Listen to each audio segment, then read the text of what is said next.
السلام علیکم ورحمۃ اللہ وبرکاتہ۔ محترم سامعین و ناظرین، الحمدللہ مساجد کھل چکی ہیں اور مسلمان حکومت کی ہدایت کے اور اپنے اکابر کی دیے ہوئی ہدایت کو سامنے رکھ کر مسجدوں میں نمازیں ادا کر رہے ہیں۔ خصوصاً سماجی فاصلے کو برقرار رکھتے ہوئے مساجد میں نمازیں ادا کی جا رہی ہے، لیکن اس سماجی فاصلے کی وجہ سے مساجد میں تمام مصلیوں کی گنجائش باقی نہیں ہے، اور خصوصاً جمعہ کے دن میں تمام مصلیوں کی گنجائش مسجد میں باقی نہیں ہے۔ اور اس سلسلے میں بہت سے حضرات کو اس بات کی تشویش ہے اور یہ مسئلہ دریافت کیا جا رہا ہے کہ مسجد میں جمعہ کے دن کیا کیا جائے، کیا جمعہ کی نماز کے لیے دوسری اور تیسری جماعت قائم کریں؟ تو اسی مسئلے کو لے کر بنگلور کے ایک صاحب نے ابھی چند دن پہلے دارالعلوم دیوبند سے چند سوالات کیے ہیں۔ اس میں چوتھے نمبر پر انہوں نے یہی دریافت کیا ہے کہ جب مساجد میں سماجی فاصلہ رکھ کر نمازیں ادا کی جائے گی،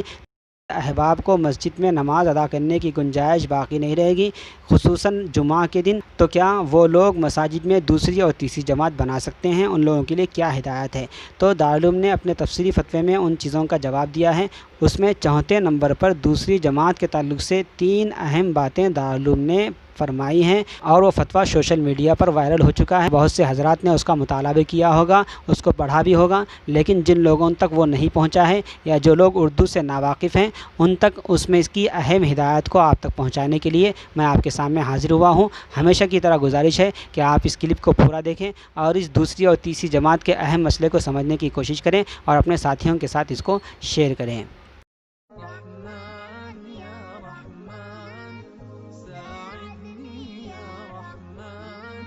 دارالعلوم دیوبند نے 6 جون کو اپنے دارالافتاء سے صادر ہونے والے فتوے کے اندر مساجد میں دوسری اور تیسری جماعت کے تعلق سے 3 اہم باتیں فرمائی ہے۔ سب سے پہلی بات تو یہ کہ محلے کی ایسی مسجد کہ جس میں امام اور مؤذن متعین ہو اور نماز پنجگانہ وقت پر ادا کی جاتی ہو، تو وہاں پر دوسری اور تیسری جماعت کا ادا کرنا یہ مکروہ ہے، اگرچہ کہ بغیر اذان اور اقامت کے اور محراب کے حصے سے ہٹ کر ہی کیوں نہ ادا کی جائے، یہی راجح اور مفتہ بھی قول ہے۔ دوسری بات دارالعلوم دیوبند نے اپنے فتوے کے اندر یہ کہی ہے کہ شریعت میں مساجد کو آباد کرنے کا جو حکم دیا گیا ہے، اس سلسلے میں شریعت میں مطلوب اور پسندیدہ یہ ہے کہ ایک وقت میں ایک ہی جماعت کے ساتھ مساجد کو آباد کی جائے، نہ کہ دوسری اور تیسری جماعت کے ذریعے سے۔ یہ شریعت میں مطلوب اور محمود نہیں ہے۔ یہی وجہ ہے کہ نبی پاک صلی اللہ علیہ وسلم جب ایک مرتبہ انصار کے درمیان میں صلح کرانے کے لیے تشریف لے گئے، اور جب صلح کرا کے واپس تشریف لائے تو مسجد نبوی کے اندر صحابہ نماز سے فارغ ہو چکے تھے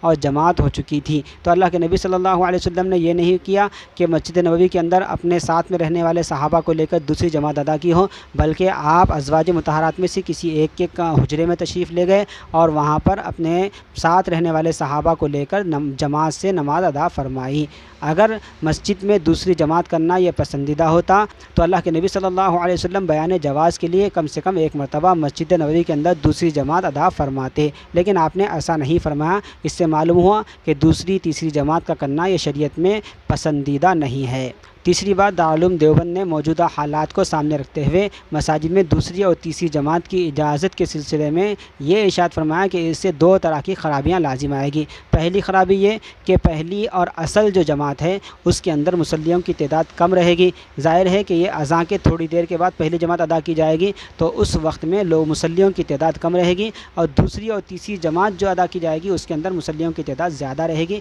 اس سے آہستہ آہستہ مصلیوں سے پہلی جماعت کی اہمیت ختم ہو جائے گی۔ دوسری خرابی یہ لازم آئے گی کہ موجودہ حالات کے پیش نظر اگر دوسری اور تیسری جماعت کی اجازت دی جائے گی تو یہ موجودہ حالات ختم ہونے کے بعد بھی لوگوں کی طبیعتیں دوسری اور تیسری جماعت ہی کی طرف مائل رہے گی، اور لوگ چاہیں گے کہ اس طرح کا یہ ماحول قائم رہے اور مساجد میں دوسری اور تیسری جماعتیں بھی قائم ہوتی رہے۔ اس کی وجہ سے بھی پہلی جماعت کی اہمیت بالکل ختم ہو جائے گی۔ تو ان 2 خرابیوں کو سامنے رکھتے ہوئے دارالعلوم دیوبند نے 2 باتوں کی صاف الفاظ میں صراحت فرمائی ہے۔ پہلی بات یہ کہ جب سماجی فاصلہ رکھ کر نمازیں ادا کی جا رہی ہے اور اس کی وجہ سے بعض لوگوں کو مسجد میں نماز ادا کرنے کی گنجائش نہیں ہے، تو ان کے لیے جماعت کے ترک کرنے کا عذر موجود ہے، اور جب جماعت کے ترک کرنے کا عذر موجود ہے تو ایسی صورت میں دوسری اور تیسری جماعت کی اجازت دینے کی کوئی شرعی ضرورت نہیں ہے۔ اور دوسری اس بات کی صراحت دارالعلوم دیوبند نے کی ہے کہ جن لوگوں کو مسجد میں نماز پڑھنے کی گنجائش نہ رہے تو وہ جیسے مساجد کے بند ہونے کی حالت میں اپنے گھروں کے اندر نمازیں ادا کر رہے تھے جماعت کے ساتھ، اسی طرح سے نمازیں ادا کرتے رہے،